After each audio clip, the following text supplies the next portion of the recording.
this TTC or pre-TTC update, I wanted to kind of talk about how I'm doing everything and what I'm using, etc., etc. So let's get into the meat of it. Got my iTouch here so I can check my Fertility Friend mobile that I have. Yep, you can get Fertility Friend as a mobile app, which is really convenient. So because a lot of times I don't have time to like just play around on my computer, but I always can have this, so recommend it. And they let you sync up with the site and everything like that. For those of you who don't know what Fertility Friend is, it's this really amazing site that it helps you keep track of your cycle and your when you ovulate and your luteal phase. And a luteal phase is the period from ovulation to when you get your period. It lets you keep track of all that stuff, like symptoms, your temperature. It helps. I mean, it's just all for charting, right? And you do have to pay to get a lot of the more advanced features, but they do have a free version as well. So I do pay for it because it's not very expensive. So yeah. Anyway, I recommend checking it out if you don't know what I'm talking about. You'll understand it better if you just go and look at it, other than me just telling you about it. So, oh, it's so hot. I don't know why I picked to do these outside ones, because I'm like, oh, I'll go outside, and then I get out here and I'm like, why am I moist? It's hot. So anyway, and then I've got like mountains of hair that needs like 5 inches cut off of it, so it makes it even hotter. Okay, anyway, let's get into this. So I am on CD 21, cycle day 21. I've still not ovulated, but that's not totally uncommon for me. I took an ovulation test today, which I'll just show you a picture because you're not going to see it from here. And it was definitely negative. And this month I've been testing a lot more than normal because if you guys remember, I said that last cycle I had that weird cycle where I had a 41-day cycle. Keep in mind the average woman has a 28-day cycle. My normal is around 31 to 33 days, right? 34, 35 has even happened before. But 41, come off it. That is crazy. So anyway, because of that, I tested a lot more because I didn't really know if it would throw off when I ovulated. So I've been testing. Normally I test like maybe 4 or 5 days to find my ovulation, because I know about when I ovulate. But see, here's normal for me. There's one cycle, there's one cycle, there's one cycle, you know, you get the idea. So this month, this is it. Those two, all the way down, all that. That's all one cycle of testing. That's a lot of testing. That's a lot of being like, am I ovulating? So, and the answer was no, I'm not. And I am also charting my temperature, so I have like a backup confirmation that it's not, you know, because sometimes these ovulation tests you can not get a positive, but it's so close and you actually were ovulating, but you maybe missed the surge, so that's what these pick up. So you might have missed your surge, but anyway.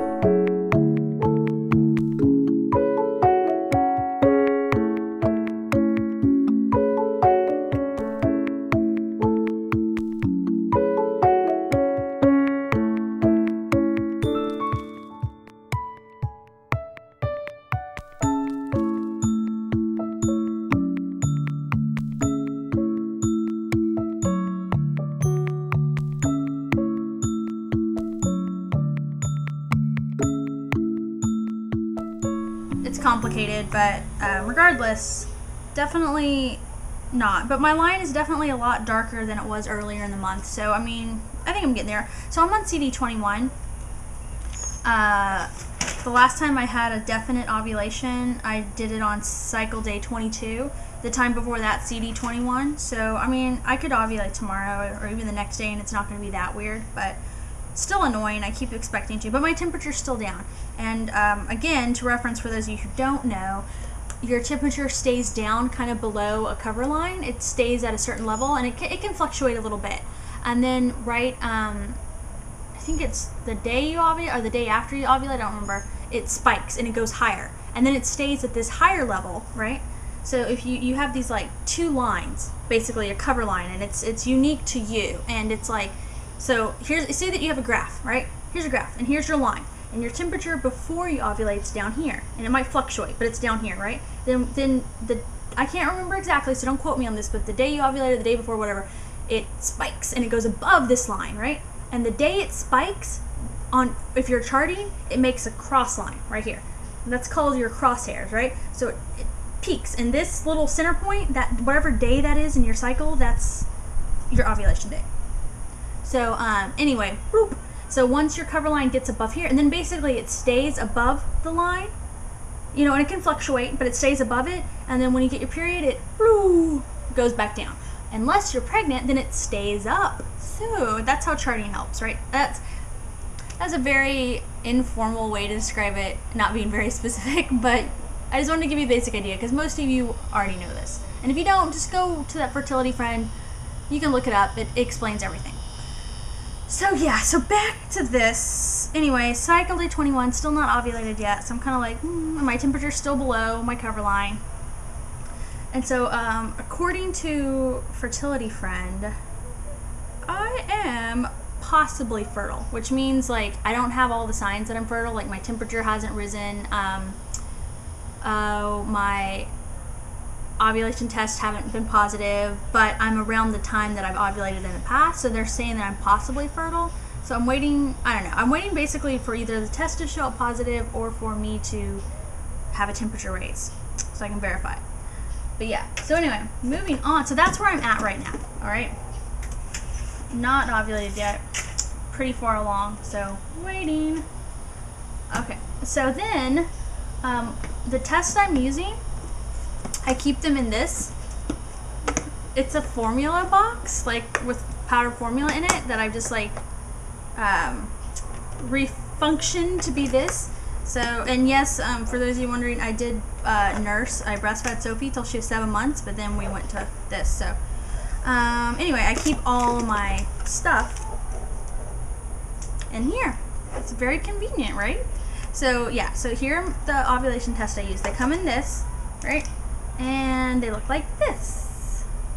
And it's from earlypregnancytest.com, and each word is hyphenated, and they have really, really good, like, rates and prices. So anyway, that's what I use. They're slower. Like if you go and get the expensive like digital kind, they'll pop up, the answer will pop up a lot sooner. These you have to wait several minutes for the line to like fully finish showing up all the way. So, but anyway, I like them. This is what we used when we got pregnant with Sophie. So, and then likewise, I haven't used any of these yet, obviously, but I have the pregnancy ones too. So, yeah, that's what I use, and I'll put the links and everything down below. And then for keeping track of my strips, I just use a big old notepad because this isn't something I'm going to keep forever. This is just for now. I don't like keep these strips for a long time or anything. It's mainly just to track my patterns, and that way if we ever did have a fertility issue, I would have all the information to give to someone. And it's for me too. So then, in addition, about a month, 2 months ago maybe, I started taking, I switched from my normal multivitamin to a prenatal. Actually, you can add, like I mentioned before that before I got pregnant with Sophie, we had a preconception exam. And basically, that is an exam that you go in and you see an obstetrician, but you are just going in to talk about getting pregnant. It's not like a fertility thing. It's not like, how do I get pregnant? It's literally you go in and they check to make sure your iron levels are right. They make sure all your vaccinations are up to date. You can talk to the doctor, make sure you're healthy. You know what I mean? Like, it's really, I think it's a really good idea to do that if you're planning. I mean, obviously, if you want it to just happen natural, whatever. But anyway, they recommend, it is highly recommended that you take an actual prenatal vitamin before you get pregnant. Taking it once you're pregnant is awesome. Obviously do that. But like taking it before can be even more beneficial than just taking it once you are pregnant. Because you have to remember that you're pregnant anywhere from like 6 to, heck, some people 12 weeks before they even know, and that's all that time that you could have been taking those vitamins, which are really, really good for the developing baby and for you as a pregnant woman, that you missed, right? So anyway, so I just switched, and that's what I did with Sophie too, on the recommendation from that doctor. These are the ones I'm taking. It's Spring Valley brand, and it's got them at Walmart. So yeah, I'm taking these, okay? And then, and this has, it has 100% of the folic acid you need, and B6 and blah, blah, blah, blah, blah, all the stuff that's good for you.